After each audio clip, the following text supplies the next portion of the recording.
Welcome back to News Talk. I'm Bruce DePoit in Annapolis. This time it's a special edition of the program as we mark the first day of the 2016 session of the Maryland General Assembly. Lawmakers here for 90 days. A lot of policy and budget decisions starting today will affect every corner of the state. Lawmakers hoping to wrap up on schedule in mid-April. Take you back to a year ago. Remember then, Larry Hogan, Maryland's brand new chief executive, fresh off a surprise victory in the November 2014 election where he beat the Democrat and the then Lieutenant Governor Anthony Brown in a big upset. Much more of a known commodity now.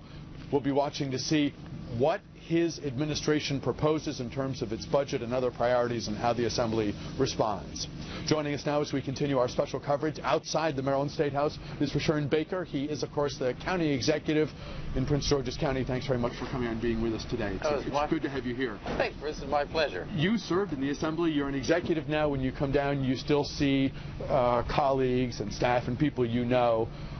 What is priority one for Prince George's County? If you and I are talking in April, when things are wrapping up, what do you hope to be able to count among your victories? Well, the first thing is our new regional medical center that we're building at Largo. Getting the funding that can be released today by the governor, the $15 million that was put in the budget last year that we still haven't gotten in Prince George's County. So getting that $15 million released, and then the ongoing cost for the hospital, another $15 million. So the hospital is our #1 issue in Prince George's County, getting that settled and getting that on the road to being built. And second to that is our education. You know, making sure that we have the funding to build. And we've come down here for 3 years in a row talking about more construction dollars in Prince George's County for our school system, which is growing. And we have some of the oldest schools in Prince George's County that need to be renovated and some new ones built. So those are the first two big priorities. And of course the FBI. We're going to talk about, you know, some incentives that I think the governor is going to like to bring the FBI to Prince George's County. That's one where Team Maryland is sort of working in unison, independent of party.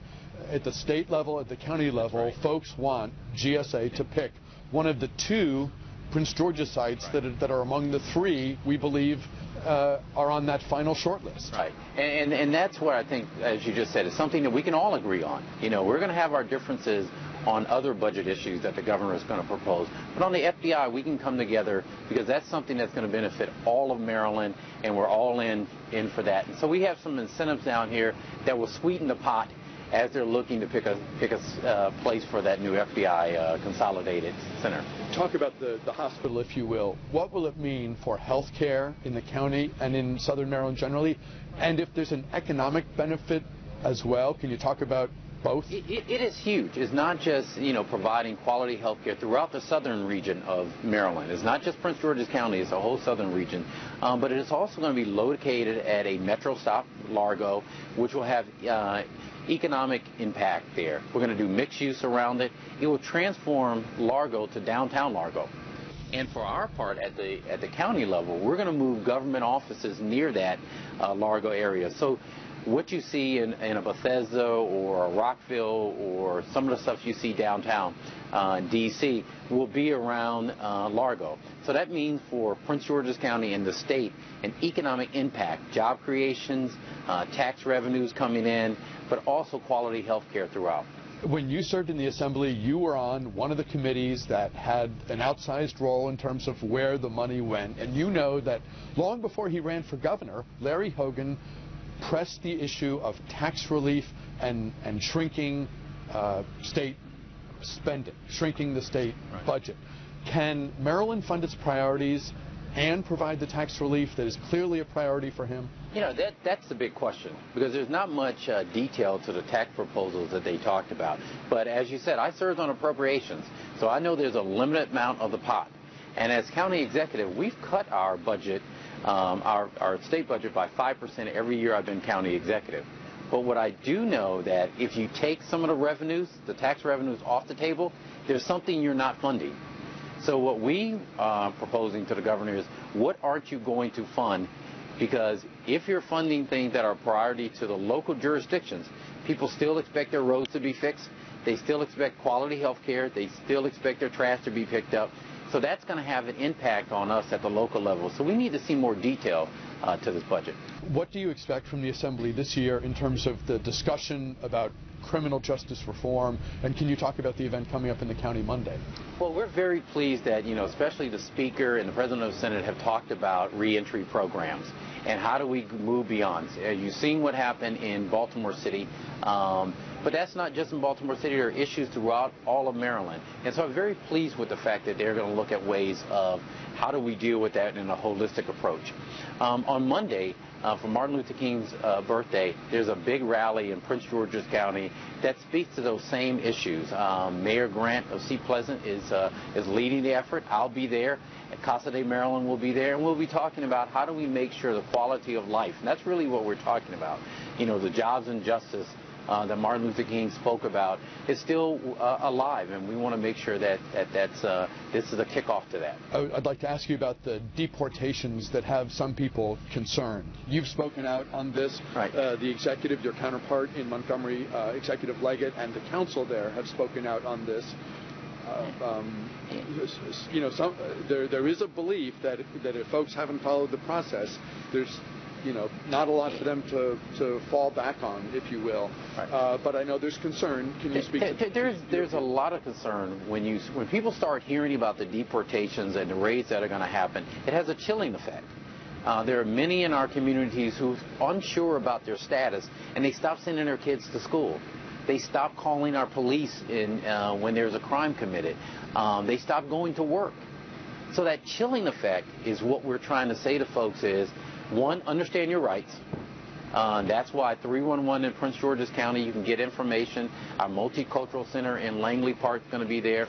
But the other thing is we, as Prince George's County government, are not going to be rounding people up and deporting them. So when you see our police officers, that's not it. And so we've asked, and we've sent a letter to the federal government, to Homeland Security, and said, we think you should take a time out on this. Because it's not having the effect, it's having the opposite effect that I think you want it, and that is people are not going about their daily lives. They're frightened, and we don't want our citizens and residents in Prince George's County frightened. A man who spent 8 years in this town, working in an office in that building and sleeping at night in a house right around the corner, is on the campaign trail now. He is not, Martin O'Malley is not as much a part of the conversation as Bernie Sanders or Hillary Clinton, but he is still out there making the case for the policies he thinks would move the country forward. You're an O'Malley surrogate. You're heading onto the campaign trail. You'll be in South Carolina. I'll be in South Carolina. I'm excited about going on the trail for the governor. I think when people hear his message of what he's done here in Maryland, you think about education, which is a critical issue for all of us in the United States. Maryland, #1 in education because of his work. You talk about gun control. Here's a man, the Governor O'Malley, who actually not only passed legislation here, but went statewide. When we talk about the deportation issues, the DREAM Act. He didn't just talk about the DREAM Act. He actually got it passed in a referendum. So I'm excited about going down there to campaign for the governor. I think when more people hear about that, they hear about the diverse community in Maryland. So and how he's when you're in the single digits and the others are in the 40s at a certain point, not that, of course it's still early and people should be open to different ideas, but I think there can be a question. What are you still doing in this race when you're at 1% or whatever the number? I remember getting on a campaign with a first-term senator that no one really knew, and he was 30 points behind, and I signed on, and all of my friends who worked on Capitol Hill thought I was nuts, and the guy went on to be president. I think, when the Governor O'Malley, certainly is the resources, the money, but I think it's the message. It's kind of hard now to get, not just in the Democratic Party, but in the Republican Party, get above that. I hope to go down there and tell the Maryland story to people in South Carolina, and I think that will help. Democrat Sharon Baker is the county executive in Prince George's County, joining us here on the first day of the Maryland General Assembly session for 2016 in a building in which you once served. Thanks very much for your time. Thank you, Bruce. Go inside and get warm. Thank you. Appreciate your time. We'll take a break. When we come back, we'll talk with Baltimore Mayor Stephanie Rawlings Blake.